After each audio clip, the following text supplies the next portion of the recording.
Hello বন্ধুরা, সবাই কেমন আছো? আশা করি ভালো আছো। তো আমি আজকে বানাবো মুরগির লাল লাল ঝোল। আমি এখানে সব কিছু কেটে গুছিয়ে নিয়েছি। কড়াইতে এই দেখো আলু ভেজে তুলে রেখেছি। তো আমি মশলাটা করে নিলাম। এবার আমি এখানে পেঁয়াজটা ভাজা বসিয়ে দিয়েছিলাম। তো মশলাটা ঢেলে দিলাম ওর মধ্যে। আর ভালো করে মশলাটা কষিয়ে নেব। তো দেখো ভালো করে কষিয়ে নিচ্ছি। আমি এর মধ্যে সব গুঁড়ো মশলা অ্যাড করে দিলাম। জিরের গুঁড়ো, ধনের গুঁড়ো, লঙ্কার গুঁড়ো, হলুদ এবং নুন সব কিছু অ্যাড করে দিলাম পরিমাণ মতন। তো আমার ভিডিওগুলো যদি ভালো লাগে তো প্লিজ লাইক, কমেন্ট, শেয়ার করো। আর আমার চ্যানেলটি সাবস্ক্রাইব করে দিও। আর যদি তোমরা ফেসবুক অথবা ইনস্টাগ্রাম থেকে দেখো তো আমার পেজটি ফলো করে দিও। তো দেখো আমার এখানে মশলাটা অলমোস্ট কষানো হয়ে গেছে, তেল ছেড়ে দিয়েছে মশলা থেকে। তো আর একটু কষিয়ে নেব। যে মাংসটা দিয়ে দিলাম। তো মাংসটা ভালো করে কষিয়ে নেব আমি ঢেকে ঢেকে।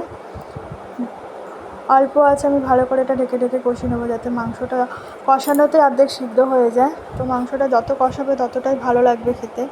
তো আমি এর মধ্যে আলুগুলো দিয়ে দিলাম, ভাজা আলুগুলো দিয়ে আমি এটাকে ঢেকে দেবো একটু। তো আমি এবার ঢাকাটা খুলে নিলাম। দেখো মুরগির মাংস থেকে এমনিই জল বেরোয়, তো কতটা জল বেরিয়েছে। জলটা পুরোটাই আমি টানিয়ে নেব। যতক্ষণ না জলটা টানছে আমি এতে কোনো জল অ্যাড করবো না। তো আমি ভালো করে এটাকে ভালো করে নাড়াচাড়া দিয়ে নিচ্ছি। তো এটা ভালো করে কষিয়ে নেব।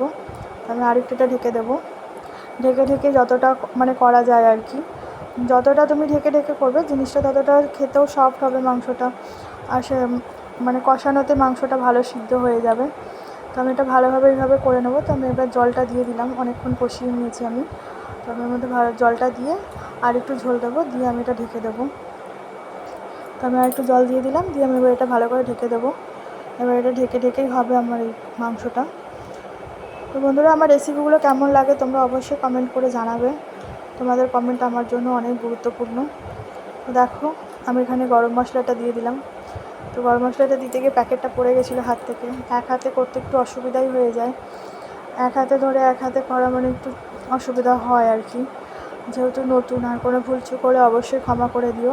তো এখানে আমার মাংসটা রেডি হয়ে গেছে। এটা আমি নামিয়ে নেবো এবার। তো আমার মাংসটা রেডি। চলো টাটা।